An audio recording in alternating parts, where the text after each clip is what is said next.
Hello students, welcome to our channel Brain Booster Classes. आज मैं video তোমালোকক class 7 और শংকৰদেৱ বিজ্ঞানৰ চেপ্টাৰ 6 और 6E অনুশীলনী কৰাব লৈছো। তাৰ 2 নম্বৰটো আমি এটা কৰিব লৈছো। 2 নম্বৰটোত কোৱেশ্চনটো দিয়া আছে যে তলৰ তিনটা বাহু দিছে, তিনটা বাহু।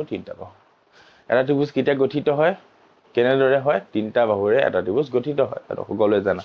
ঠিক আছে। কিন্তু তাৰ প্ৰশ্নটো কৈছে যে এই তিনটা বাহু সমকোণী ত্ৰিভুজৰ বাহু হ'বনে? এটা সমকোণী ত্ৰিভুজৰ যি ত্ৰিভুজৰ এটা কোণ 90 ডিগ্ৰী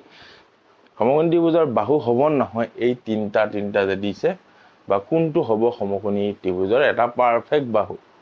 তো সমকোণী ত্ৰিভুজৰ বাহু হ'বলৈ আমি ইয়াত যেটো ডাঙৰ আছে সবতকৈ ডাঙৰ বাহুটো কি 9 ইয়াত আছে 20 ইয়াত আছে 12 তো ডাঙৰ বাহুৰ স্কয়াৰ পাইথাগোৰাছৰ ধৰ্ম এপ্লাই কৰিম এতিয়া মই এটা কৰিছো 9 স্কয়াৰ ইকুৱেল বাকি দুটা বাহুৰ স্কয়াৰ যোগফল এটো সাইডে 3 স্কয়াৰ প্লাস 6 স্কয়াৰ ঠিক আছে 9 স্কয়াৰ 81 3 স্কয়াৰ 9 6 স্কয়াৰ 16 81 9 plus 16 25 তো লেফট সাইড আৰু ৰাইট সাইড যদি একে হয় এনেকে সমাধানটো কৰি লোৱাৰ পিছত লেফট সাইড আৰু ৰাইট সাইড যদি একে হয় তেতিয়ালে সমকোণী ত্ৰিভুজৰ বাহু হ'ব একিটা যদি একে নহয় যেনেকে এটো একে নহল তেতিয়ালে সমকোণী ত্ৰিভুজৰ বাহু নহয় এটো কৰি চাও সবতকৈ ডাঙৰ বাহু 20 square equal 16 square plus 12 square 20 square 400 16 square কিমান কৰি দিছো সাইডত 36 6 3 7 9 7 6 9 5 256 plus 12 square 144 400 equal 10 0 4 এটো হল কি লেফট সাইড আৰু ৰাইট সাইড একে ওলাই গল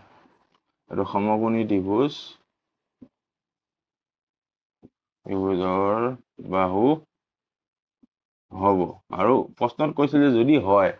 নহলে চিত্ৰটো আঁকি দেখুৱা চিত্ৰ আঁকিবলৈ সমকোণী ত্ৰিভুজ সদায় এনেদৰে হয় এটো 90 ডিগ্ৰী হয় যেটো সবতকৈ ডাঙৰ কোণটো 90 ডিগ্ৰী তো এই ডাঙৰ কোণটো বিপৰীত বাহুটো কি হ'ব সবতকৈ ডাঙৰ এই ডাঙৰ বাহু কোণটো 20 বাকিটা যত দিয়া দিবলৈ মন দি দিয়া এটোৱে চিত্ৰটো নেক্সট আৰু এটা আছে হেটো হয় নহয় চাও আমি প্ৰুফ কৰি ডাঙৰ বাহু কি 12 12 square equal 10 square plus 5 square 12 square 144 10 square 100 5 square 25 144 100 plus 25 125 সমান হল জানো নাই এটো সমকোণী ত্ৰিভুজৰ